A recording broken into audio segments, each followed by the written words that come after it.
So welcome everybody to what turns out to be number 95 of the Circle of Wine Writers Let's Talk webinar series, which we began just under 4 years ago after COVID began.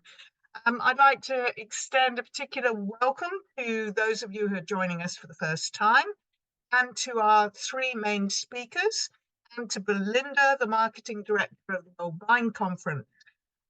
Sarah Abbott, Master of Wine, was due to be presenting this, but she's had a last-minute urgent call on her time and extends her apologies for not being with us. So instead, I'd like to hand over right now to Belinda Stone. Belinda has worked with the Old Wine Conference since its inception, and she's going to introduce our session and our three speakers, Andrea, Brenae, and Domenico. So I'd like to unmute yourself, Belinda, and welcome. Thank you, Wink, and thank you to everybody for joining today and for having the Old Vine Conference back for another Let's Talk About session. This is the second time that we've had an Old Vine focus for Circle of Wine Writers Let's Talk About.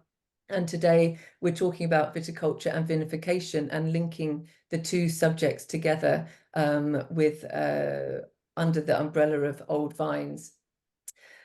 When we had the introductory session last January, Alan Griffith, who is a Master of Wine and one of the co-founders of the Old Vine Conference, introduced the Old Vine Conference to everybody. But for those of you who aren't aware, I just thought I would give you a quick rundown of what we do and who we are. The Old Vine Conference was founded by two Masters of Wine, Sarah Abbott, MW, Alan Griffiths, and a businessman in the wine world, Leo Austin. And it was founded in 2021. It's a non-profit organization, and our role is to create, our aim is to create a category for old vine wines. And we do that through the preservation, the protection, and the promotion of old vines around the world, and the promotion of the wines that they produce. And we connect and inspire and educate the global wine industry through a series of, or an annual campaign of conferences, workshops, field trips, research, and partnerships and tastings. And we've been going since 2021, and part of what we do is also talking to the media and educators like yourselves. Today we're going to be talking to three prolific old vine wine producers, two of which are members of the Old Vine Conference. And we're going to be talking about the careful farming of their heritage vineyards and how that is expressed in the wines that those vineyards produce. We're going to be talking about the different viticultural techniques employed by each winery, and each winery is conducting a micro-vinification project, and we're going to link the way that those vineyards are farmed to how old vines are expressed in the wines that they produce. So we're going to be going through a short presentation from each winery presenter, and in alphabetical order, so that we are as fair as possible. We've got one speaker from Spain, Andreas Kubach, Master of Wine, who is a German-Spanish wine producer and entrepreneur. He's co-founder and managing director of Peninsular Vinicultures. I'm sorry for my accent. And he's based in Madrid and focuses on managing vineyards across Spain. His company is built on the principle of authenticity and sustainability, and he oversees various estates, including Bidiona, who is a winery member of the Old Vine Conference based in Rioja Alavesa. Andreas has been influential advancing appreciation and awareness of viticultural heritage across Spain, and has specifically worked with nearly 300 historical vineyard plots in Rioja Alavesa, one of which he's going to be talking to us about today. Then we have Brenae Royale, who is in California, in Sonoma, And she's a notable figure in the world of viticulture. You may recognize her. Already, she is the vineyard manager of Monte Rosso Vineyard in Sonoma County, and she has held the position since 2015 when she was just 24 years old. And she has a very big responsibility of managing one of the oldest and revered vineyards in California, which was actually established in 1886 and is now about 250 acres planted to Cabernet Sauvignon and Zinfandel grapes.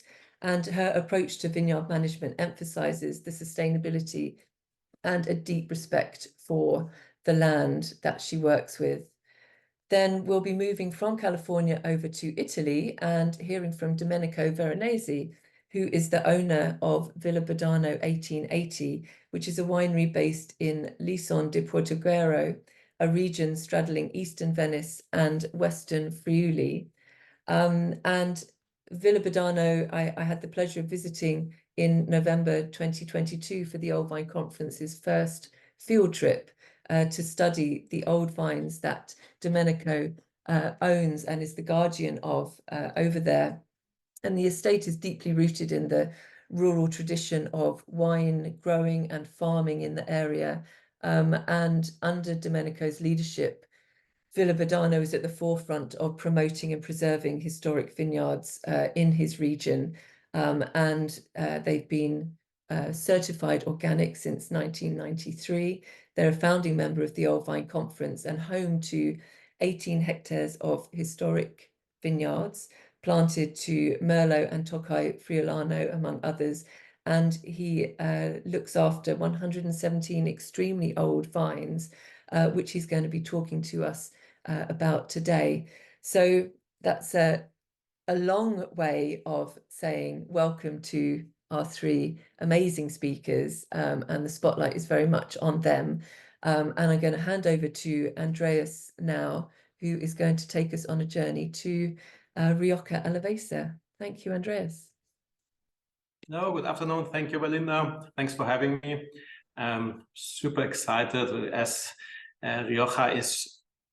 I have had an obsession with Rioja for my whole professional life. So I'm of German origin. That's the reason for my accent, but I'm really a Spanish wine producer. I have a Spanish passport to prove if necessary. But my whole career has been in Spain. And since the very early days, I had an obsession with Rioja Alavesa, like the northern part of Rioja, among other things because of the old vines there. Rioja Alavesa has about 13,000 hectares, a bit more if you include the other villages, which I will show you on a map north of the Ebro River, which are politically part of Rioja Alta. So say 16,000 hectares of vineyards, and at least 2,000 of those are older than 60, 70 years. So it's one of the biggest reservoirs of really old wines, Selección Marsal, genetically very diverse. So it's quite an exciting area to be and to work. And I truly believe it's one of the greatest terroirs on earth, but often misunderstood and often not seen because of the historical focus of Rioja on what I would call a wine of style, or wines of style, which are very much defined by method of production and method of aging. And it doesn't help that that Rioja is still taught in terms of Crianza, Reserva, Gran Reserva.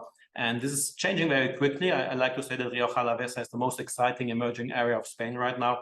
And that's what I would like to present. So I will try to share my screen. I hope it works. Can you see this now? It's coming, Andreas. Not yet. Just loading, I think. It's on its way. There it is. Yeah, I'm not sure why it takes a while.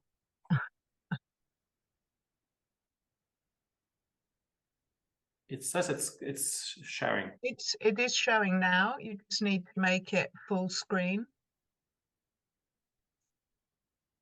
I am on full screen here. It hasn't come through as full screen yet. The little thing at there, that one, that should do it. Again. Mm. Can you see it? Yep. Perfect. Okay, so there we are. Bidiona is the name of the project. Bidiona means the right path in Basque. There you see the Sierra Cantabria, a really important mountain chain for us. So I hope most of you have been to Rioja, but that's just a quick view of some pictures of how it looks. That's actually the view from our tasting room, the Sierra Cantabria at the back. If you turn around, a very typical picture of this part of Rioja, which is very much the Rioja of the small parcels, so very fragmented. The average parcel size in Rioja Alavesa, or the Son Sierra, I should say, is 0.3 hectares. So a lot of really small parcels, and very different to, for example, Rioja Alta, which is more defined by estates, where you have typically 7, 8, 9, 12, or even 20 hectare estates. So you see an example also how the change in color of those leaves show the interplanting of different varieties and the genetic complexity of that area. You know, of course, where we are. That little purple area there is Rioja. That's zooming in Google Earth, north of Spain. You see like Logroño, which is the capital here. And if you like zoom a bit in, you see this green, the green Spain. You can see the Sierra Cantabria, which is what was on the picture before. And on the south of that Ebro Valley, Ebro being one of the biggest rivers in Spain, you have part of the Spanish central system that shields Rioja from the hotter and warmer air and drier air of Castilla. So it's really that valley of the Ebro River. And if we zoom even further in the part that I'm most interested in, which is the Son Sierra, you can see here the Ebro meandering beautifully. And north of the Ebro and south of the Sierra Cantabria, you have what we consider the most prestigious and most historic villages of Rioja Alavesa, the wine villages. Take a look at the color of the soil. You can see how limestone very much defines the vineyards north of the Ebro, while Rioja Alta, which we have south here, is much more alluvial soil, more clay, more rich in clay, and more reddish with some pockets of clay. And then Rioja, now called Rioja Oriental, to the east, would be similar in soil. So you all have seen this picture, which is a cross oversimplification of saying, oh, Rioja has 3 parts, Alta, Alavesa, and Oriental. I think it's about time that we leave this behind, because we really have like a distinct terroir north of the Ebro River, which is very much marked by altitude, closer to the Sierra Cantabria, and that limestone I was mentioning. This is a classical soil structure you would have in Rioja Alavesa, like a big slab of sandstone, and then some clay, like topsoil on it for between 40 centimeters and a meter, very typical. And then you have closing in like the big villages of Rioja Alavesa and the Son Sierra. When I say the Son Sierra, I mean to include all the villages which are in that terroir, and it includes those 2 villages here, which are in gray, San Vicente and Avalos, which, as I mentioned before, are part of Rioja Alta because they're politically in Logroño or in the autonomous region of La Rioja. But what we are interested is in this whole sequence of villages that are very distinct from each other. The character of those villages will depend a lot on how close they are to the Sierra Cantabria compared to the river. Villages like Samaniego, Villabuena, where our winery is, or Leza, are quite small, quite compact, and you can make quite firm statements on the personality of these villages. And then you have places like Ila and La Guardia, which are bigger communes, which are a bit more diverse, and then we have to differentiate a little bit more. But as an example, this is just a plotting of some of our parcels. On the horizontal, you have the distance to the Ebro River in kilometers. On the vertical, the altitude in meters over sea level. So you see like a village like Baños de Ebro, which are like green parcels. It's quite close to the Ebro, and the parcels are typically between 380 to 500 meters altitude. And as we move up towards La Leza or Samaniego, we get up to 650, 700 meters at a distance of about 8 to maximum 12 kilometers. To give you an idea, maybe going back to the area, I will show the data on the parcels. But the date of harvest between a parcel in Baños de Ebro The date of harvest here is typically at least 5 weeks before the date of harvest parcel up in Samaniego. So over 10 kilometers distance, we typically have 5 to 6 weeks different in our moment of a harvest. So altitude and limestone is what sets Alavesa apart. But the third thing, of course, is old vines. And that's why we're also a proud member of the Old Vine Conference. I think it makes a lot of sense of talking more about the age of the vineyards and not so much about the age of the oak or the wines itself in Rioja.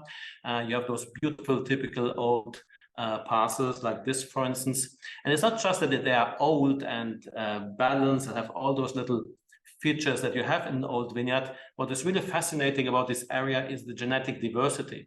So here you have an example of that parcel I just was showing you before. It's called Campos Salvos. That's a typical parcel of ours, planted in 1945. It's 0.23 hectares, about 414 vines, if I'm not mistaken. And there you have the mix of varieties. You have 315 Tempranillos, so about 90%, but you have Garnacha, Graciano, Cagatal, Brenae, Viura, Mencia, Mazuelo, even Bobal, Benedicto, which is the father or mother of Tempranillo. So huge genetic diversity, and all Tempranillo is genetically quite diverse.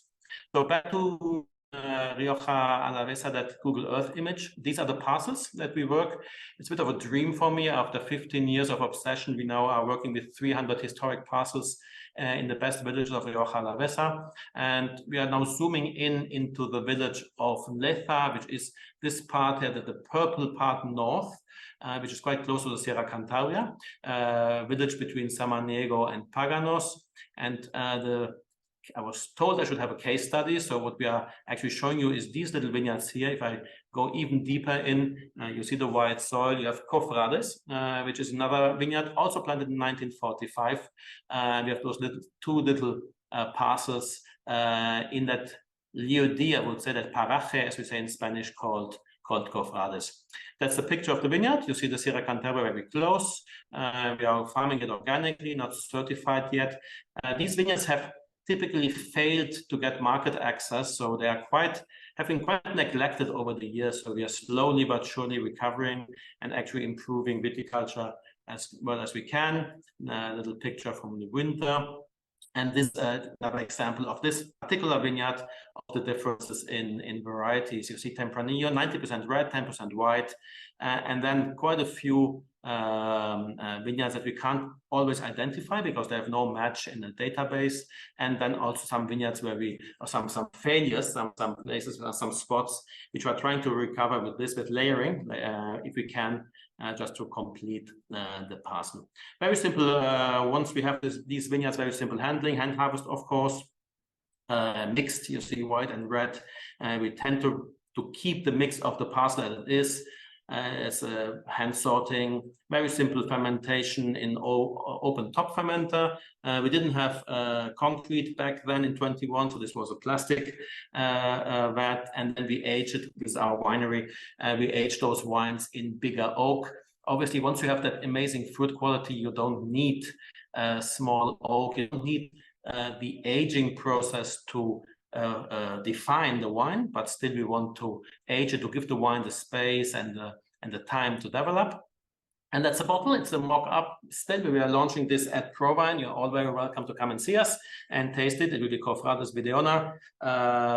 It's a single parcel, as I mentioned, planted in 45, about 2,300 vines. It's a very typical ecosystem of that village. 560 meters high, surrounded by the typical Mediterranean flora we have there. Very poor soils, very diverse. We handpick it, as I said, and produce 1,400 bottles. And we hope it will be the first, well, we know it will be the first of a whole range of single vineyard releases that we will be putting on top of our quality pyramid, which has nothing to do with the historical pyramid in Rioja defined by aging, but more by origin, a classical origin-driven pyramid with vinos de paraje or single vineyards on the top, followed by village wines and then regional wines. Yeah, thank you very much for your. And back to you, Belinda. Thank you, Andreas. That was a whirlwind tour of. I spoke 2 minutes too long. I'm sorry. No, no, not at all. There's so much interesting information in there, and I'm sure we're going to have lots of questions at the end. I was personally quite interested by the statistic you gave at the beginning of the average size of vineyards being so small, 0.3 hectares, and to be so diverse in terms of the number of grape varietals in each plot. And well, I'll save my questions like everybody else till the end. So I will pass over now to, but thank you so much for that, Andreas. I'll pass everybody over now to Brenae in California, where it is nearly 10:30 in the morning. So thank you for joining us, Brenae. Looking forward to hearing your presentation. Yeah, thanks everyone for allowing me to be here. This is really fun. I very much enjoy speaking about Monte Rosso. 2024 is my 10th vintage as the leader out at Monte Rosso, but I've actually been working on Monte Rosso since 2013 in progressing roles. So I'm really, really excited to share this. Let me see. Share. Can everyone see my screen? Yeah, that's looking great. Yes. Okay, we'll get going. Okay, so this is my presentation on farming Monte Rosso, and this is under our brand Louis and Martini. I'll speak about the other brands that we have that come off of the vineyard, but the wine that predominantly started at Monte Rosso is from Louis and Martini, who purchased the vineyard in 1940. However, the vineyard was established in 1886 by a man named Emmanuel Goldstein and his business partner, Samuel Dreyfus. They were selling grapes and wine, or fruit, excuse me. They were selling produce and wine up in San Francisco. And when there was the big rush looking for gold, they came out to Sonoma Valley. And we actually have 2 caves on site that were never mined, but instead of going for gold, they started planting grapes. And Emmanuel believed that the best grapes were grown in elevation.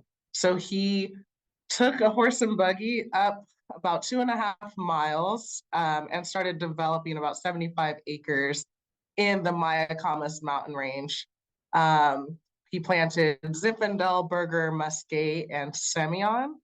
And not too long after, phylloxera came and wiped out majority of the vineyard.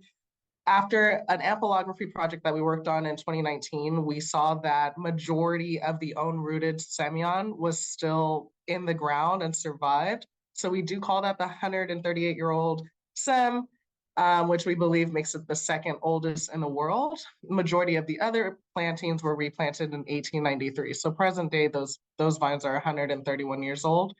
The vineyard was farmed through Prohibition, so even way back when it was highly regarded and sought after. In 1938, Louis and Martini purchases the vineyard, renames it to Monte Rosso, meaning Red Mountain, and started planting the first Cabernet Sauvignon vines in 1940, which make them 84 years old today. And we believe that makes them the oldest in the US. So we have quite a few really, really old vines. This map here kind of shows you where Monte Rosso sits in conjunction with some of our other well-known vineyards. We sit about 3 miles from the Napa County line, and we sit at 1,300 feet in elevation. So here's just some more logistical information on the vineyard. We have 10 varieties planted to Monte Rosso. Cabernet Sauvignon makes up half of the 250 acres planted. Zinfandel is a distant second now at 86 acres planted. And then we've got Petit Syrah, Sangiovese, Grenache, Petit Verdot, Malbec, Cab Franc, Syrah, and Semillon. Those are all my kids. We farm 100% by hand. This week, we actually got our full team of 40 people on site that are working on weed control and finishing up pruning as we look into getting into shoot thinning. Bud break has started, which is exciting, and this is about normal time frame of when we should be seeing bud break. The vineyard is certified certified sustainable. However, we are currently working towards organic certification, which should happen fully in June of 2025. So lots going on there. We're really excited. We haven't utilized herbicides since 2019, and now we do most things by hand in multiple phases. What sets Monte Rosso apart is the soil. It is in the Red Hill series. So this is a Red Hill clay loam, which is broken down volcanic soil. We do have soil depth anywhere from 15 inches to about 30 feet or more. Majority of the plantings, the older plantings, are either on their own root zones or their own plantings, Lenoir or St. George. So some powerhouse rootstocks if they're on them. You can see here, we have to break down quite a bit of rock. That's kind of the name of the game. We remove rocks and then rocks show right back up. So kind of one of the bigger challenges with farming on the multiple degrees of slope and certainly the hillsides, that makes it quite challenging. However, with this root zone, that's what lends itself to the longevity of the vineyard, is those roots have access to water and nutrients that have been leaching through the soil for decades. So a lot of these present day are still farmed via dry farm. So we don't add anything. I put irrigation in those blocks because they make us feel good. And certainly as some of the outlier positions on our super gnarly vines get away from the crown, we feel that slight irrigation sets will help that more shallow fibrous root zone and help some of those outlier points, especially as we've gone through years of drought. So here's just some couple vantage points. The vineyard does go from 690 feet up to 1,300 feet in elevation. So even though we sit above the fog line, we do have little microclimates that we have to be cognizant of. I didn't mention it earlier, but we do have 9 different trellis systems and 16 different spacings. So the complexity is inherent to the different soil depths, the aspects. Peak summer, we're getting about 17 hours of sun. So this is a very hot site. Here's some more of our vine age. Our youngest plantings now are about 3 years old, so that's incorrect, but our oldest are 138 years old with the Semillon. Most of the Zinfandel is 131 years old. The cab, the super old cab, sits between 26 and 40 or 84 years old now, but there's a subset in there that sit between 26 and 45 years old as well. In years like 2020, our old vine gave us about 4.5 tons to the acre. It generally sits at about 2.5 tons to the acre. But I would say with old vines, never count them out. And the name of the game is to not get greedy, because if you manage them well, they will continue to produce and give you some really, really beautiful fruit that cannot be replicated. And finally, my team. So my team has been working on Monte Rosso longer than I've been alive. And they really are the backbone of what makes Monte Rosso great. And their dedication to the vineyard is just, pretty unmatched. We have our irrigator who's in his 44th year now, but yeah, I love my team.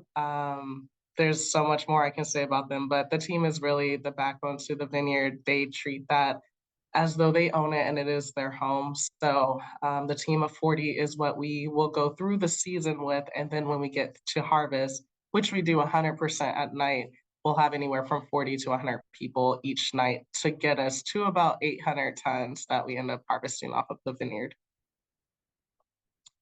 Quick notes on vintage 23. That was a brutal season for us in California.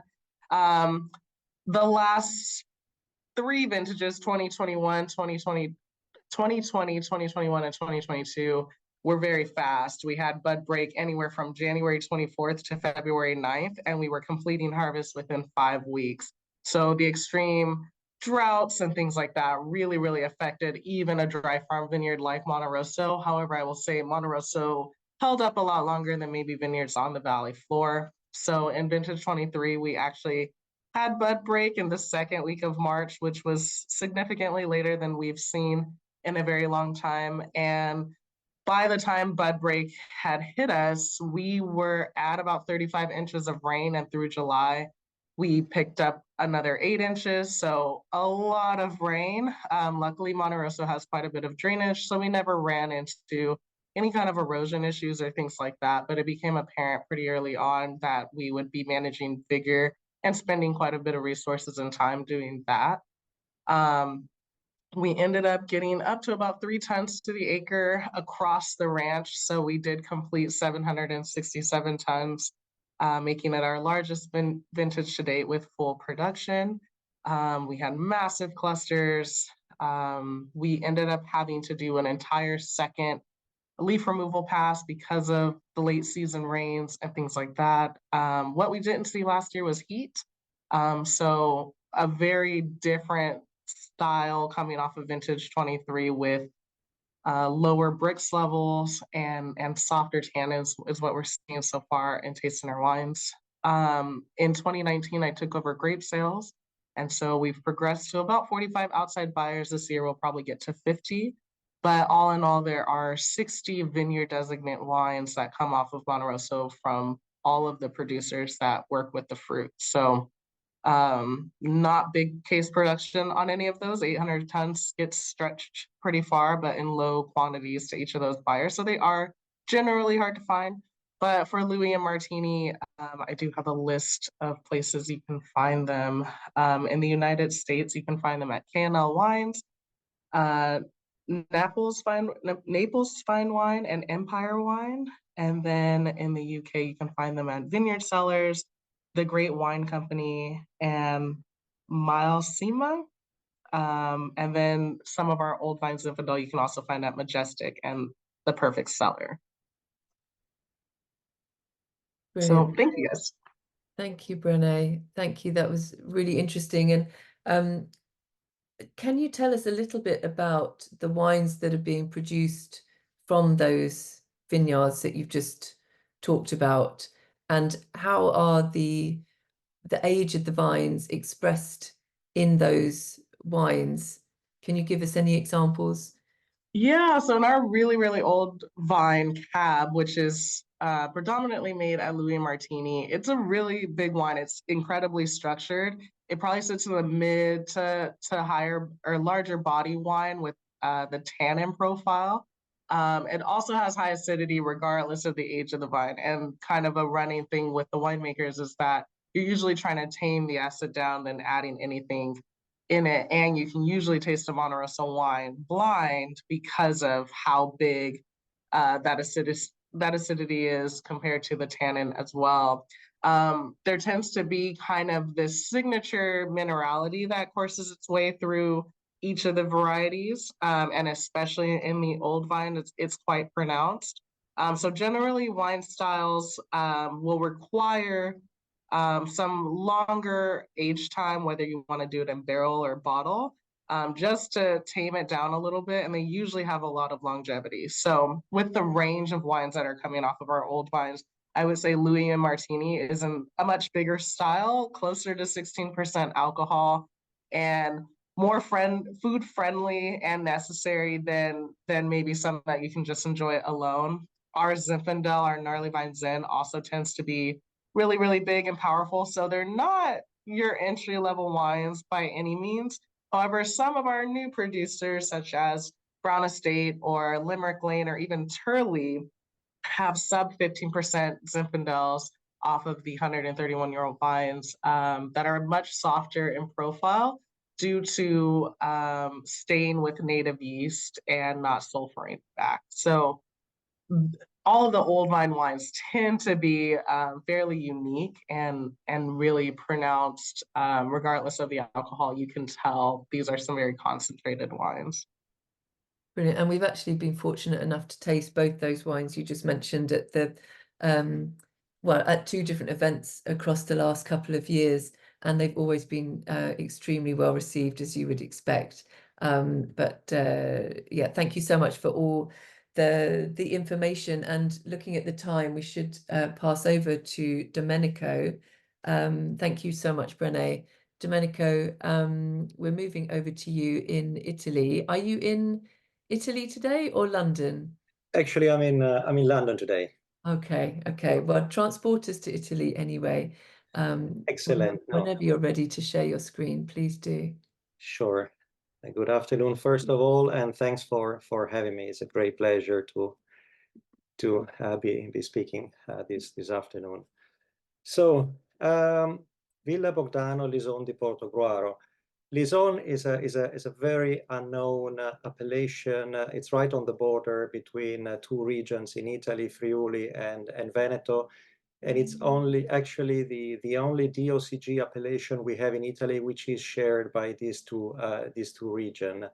As you can see from the picture below, we are very close to the Northern Alps, and we're sitting right between the Alps and the Adriatic Sea, which is in a favorable position for the development of daily breezes. As I was saying, it's a quite unknown part of Italy, even if in the previous century it enjoyed about 100 years of let's say fame as one appellation was produced there called the Tokai, and Italy gloriously lost the appellation to Hungary about 20 years ago.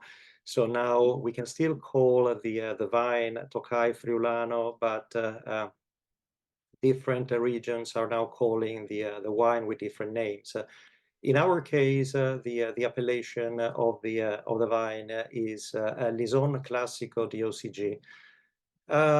We have about 18 hectares of old vineyards, and the vast majority, about 15 hectares, are of Tokai Friulano, and there is a story of about 150, 180 years of this grape variety in Italy. Recent DNA analysis has proven that the origin can be traced to a French grape variety, Sauvignon Vert, which came to Italy in the second half of the 19th century, only to be wiped out quite quickly by the phylloxera. So the vast majority of vineyards nowadays are grafted. In our case, you can see on the two pictures on the right that we have this training method called Cassone Padovano. Is a training method which was developed already in the Middle Ages by the Benedictine monks. And the plants are basically planted at a 60-degree angle. And this is to cope with the extreme vigor of this specific grape variety. So it is a training method that is trying to give some breathing space to the plants. As typically every training method has to be suited to a certain territory, considering that we are in the plains and alongside with Champagne, we share one of the most rainy climates of Europe. This is a bit of a necessity. On the right, we see we have 117 vines with this training method, Cassone Padovano. And on top of that, the second oldest vineyard is, which is... tre polpette, per cortesia? Sì, tre.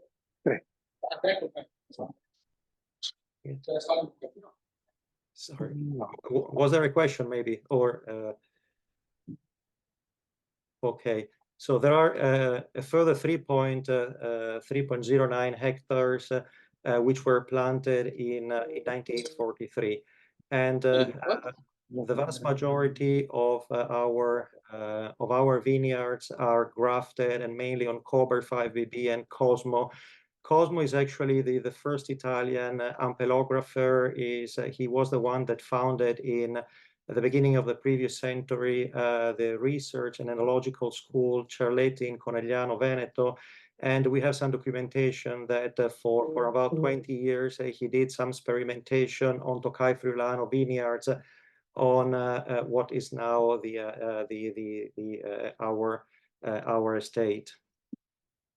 The soil is a typical soil of alluvial origin, so it's very mineral. There is a high percentage of calcium carbonate, and on top we have a layer we can reach about 1 meter of dark clay. In some areas of the estate, we reach 54% of clay, which basically means it's quite a hard soil to be worked, suffering from drainage, asphyxia, from compaction. So we have to do lots of manual work to deal with this very heavy soil, and we have to limit the use of heavy machinery, and the vast majority of vineyard operations are done manually. In terms of farming techniques, we have been organically certified since 1993. Last year, we have started a project of a biodynamic conversion, and on top of that, we are trying to adopt sustainable practices. For instance, a few years ago, we planted this food forest, which is about 3 acres of just over 100 different types of bushes that are supposed to host insects that are antagonists of parasites of the vineyard. So trying to fight the diseases in a natural method. And we hold this Nature 2000 European certification due to the fact that we have about 15 protected species within the estate. Wines, the important part. In general, when we talk about old wines, there are some common traits like the minerality, the saltiness. Obviously, we are dealing with vineyards that have over 4 meters of roots. So this typically allow the plant to feed off the most noble part of the soil. We have a big concentration, which is given on one side from the implicit low yields that an old vine has, and by the high wood component as a ratio of the overall size of the plant. And this big wood component, there are lots of recent scientific studies that show that it's this ability of the plant to store reserves. It's helping a perfect maturation of the bunch of grapes and helping to develop aromatic compounds. On top of that, talking about old vines, you don't necessarily always have modern clones. In our case, all of the clones of Tokai Friulano were introduced after 1969. There's about 14 of them. We have 2 biotypes because the vines are older, and we have basically 2 main type of biotypes: the yellow biotype, which is the one most interesting from a vinification perspective, and a green biotype. Given that all of the hard work is done in the vineyard by the old vines, our approach is to try to not to ruin what the nature has delivered. It sounds a bit like cliche, but at the end of the day, is difficult not to produce an interesting and complex product with those vineyards. We prefer in general to in the vinification to use 100% single vineyard and wines in purity, so to allow the grape variety to express its characteristics and to produce wine only in purity. We have low yields in the vineyards. Most recent vintages were I'm writing 35 to 50. In the reality is more 35 to 40 hectoliters per hectare. And in terms of vinification processes, what we are doing is in general a short cryomaceration at a low temperature that allows some of the yellow fruit flavors in particular to emerge.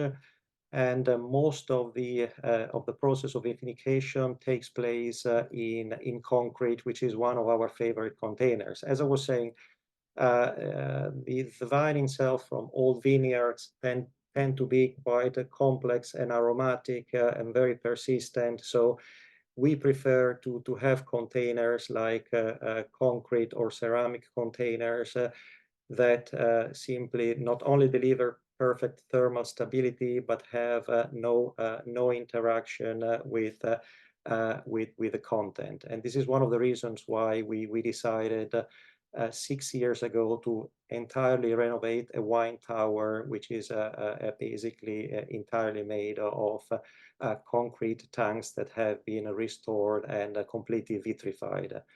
In terms of wines that we are producing, we basically have 3 different three different wines. The first one on the left is a DOCG Lison Classico, which comes from our 1943 vineyard. It has 8 months of resting on the lees with regular batonnage, and 3 further months of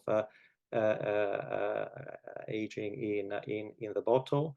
We have a second variant, the 185, which comes from the same vineyard and has one extra year of aging and some longer maceration. And from 2020, which is the new the bottle you can see on the right, which has not been labeled yet and will be labeled in the next few months. It has been a micro vinification of those 117 vines of the Cassone Padovano, this V-shaped vineyard we were looking at the beginning.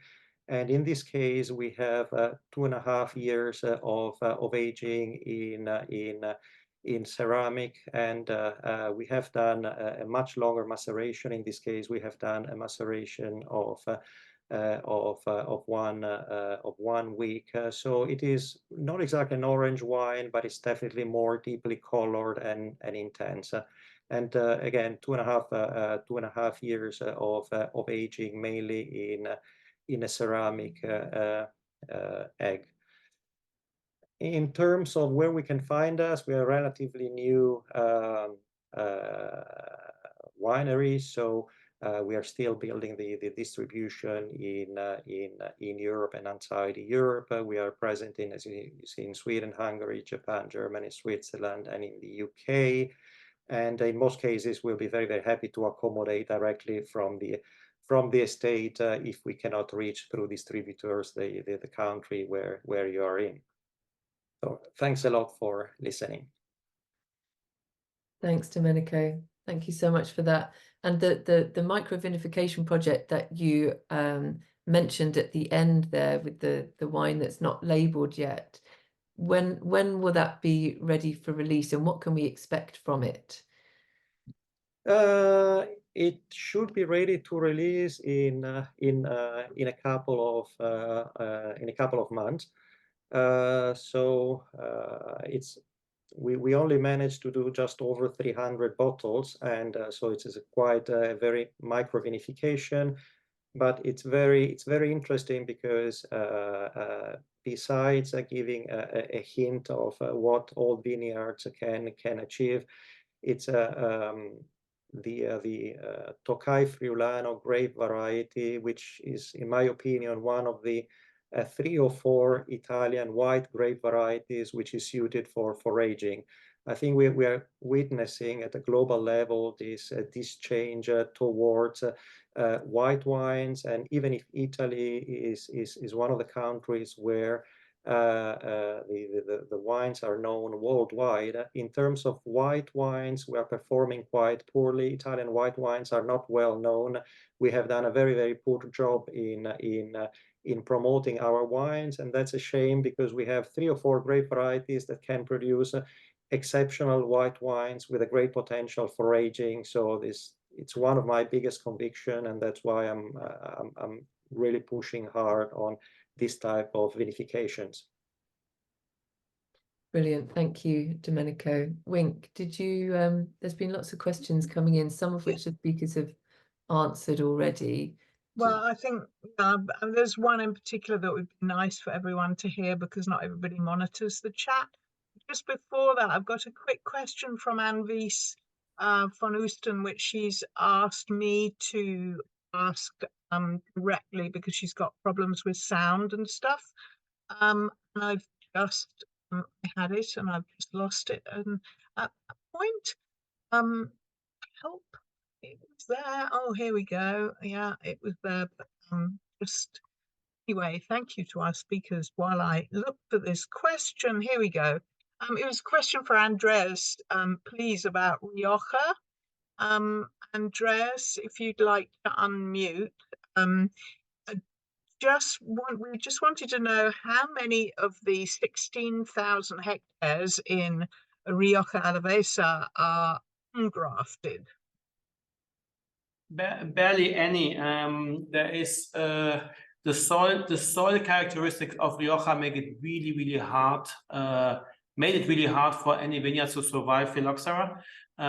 So while there are some exceptions in some higher parts of Rioja Oriental, but the ungrafted vineyards in Spain, you can find them in other places, on sandy soils in Ribera del Duero, on the Canary Islands. There's barely any in Rioja. So when we talk about old wines, we talk about vineyards planted after 1895 to so from 1910 on. But interestingly, everything was Selección Marsal, because anything planted between 1980, so I say the very early 1900s to 1980 or so is Selección Marsal, because there were no productive clones, but barely any ungrafted ones in Rioja. Okay, thank you.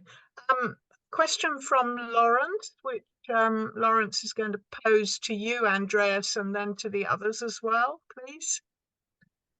Hi there, everyone.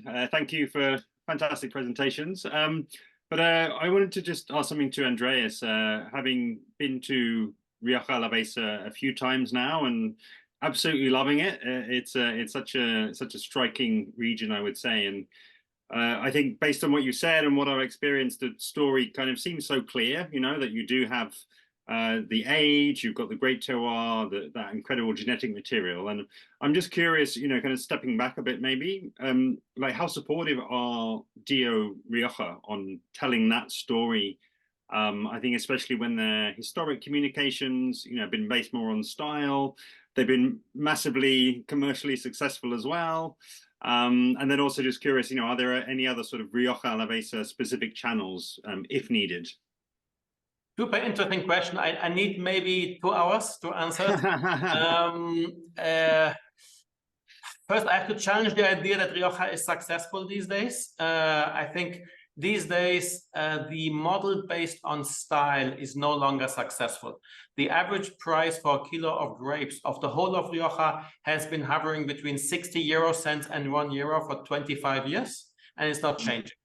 And the biggest problem is it's a huge sustainability problem, and the focus on wines of style and the failure to communicate how diverse Rioja is actually making it economically unviable to produce wines from the vines like the ones I've shown you. So we have really to move forward. Traditionally, it has been really hard because the Consejo and the whole structures have been so dominated by big groups who had perpetuated the model of the style-driven wines. But to be very fair, it's changing very quickly and in the right direction. We have new categories of village wines. We have new category of single vineyard wines. The execution in the law of those categories is miserably bad. So the intention is good. In practice, they have to change. There are very recent news now with the village wine thing. We are improving, and even the slogan of Rioja has now changed to 100 kilometers of diversity, which is a great sign.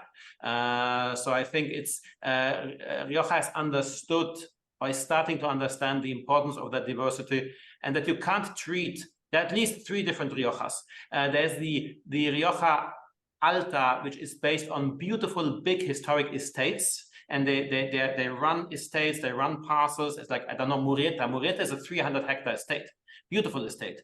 And then you have Rioja Oriental, where you have like the big, I would say, industrially planted vineyards, monoclonal, irrigated, high yielding, but then also really beautiful old wines, especially Garnacha in the mountains.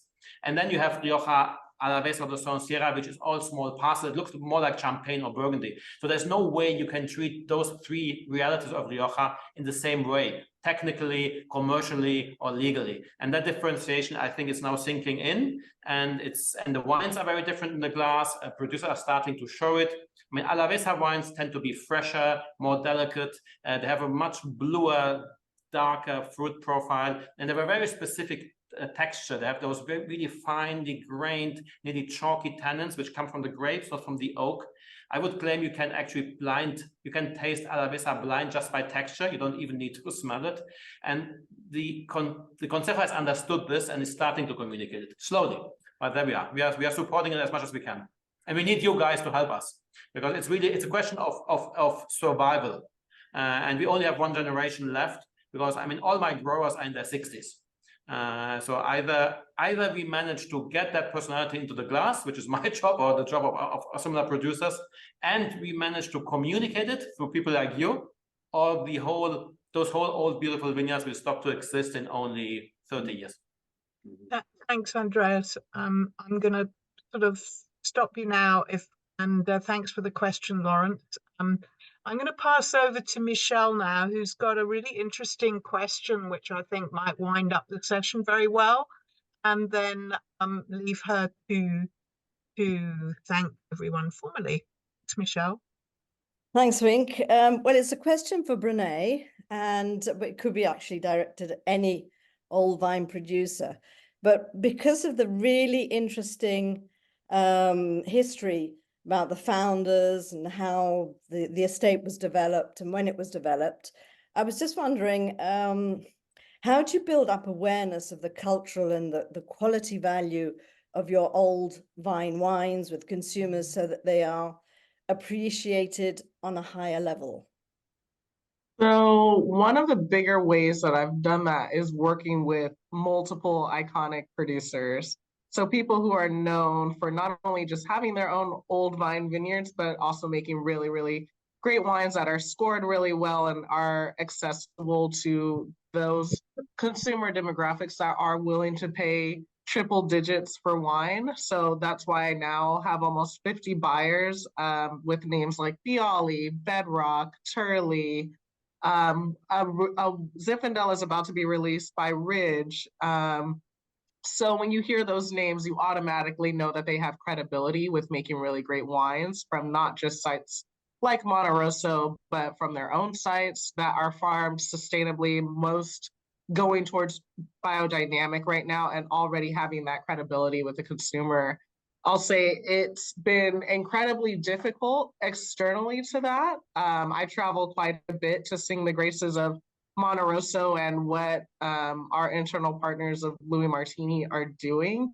But I found that there isn't a lot of relevance to the US demographic in wine. Like for us, it's like, what is old? Is it 20 years? Is it 40 years? Is it 80 years? What's old and why should I care?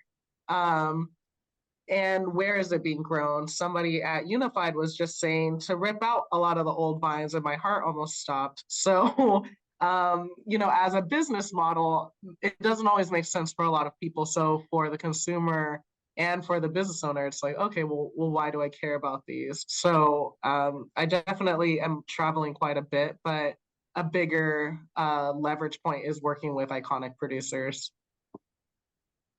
Thank you very much. That was very interesting.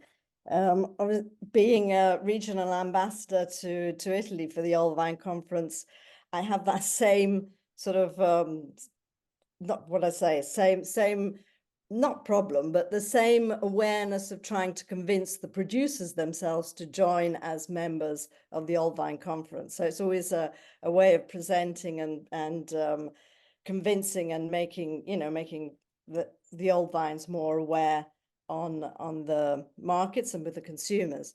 So anyway, I'm going to wrap up the session, and I'd like to thank you all. It's a huge thanks to the Old Vine Conference and to Belinda for organizing and moderating this session. And thank you, Belinda, for stepping in last minute for Sarah, who had an emergency. I think you did it brilliantly. And also thanks to the three presenters that we had here, Andreas, Brenae, and Domenico, for inspirational, fascinating, and very diverse presentations. So thank you all for making time to be with us today. And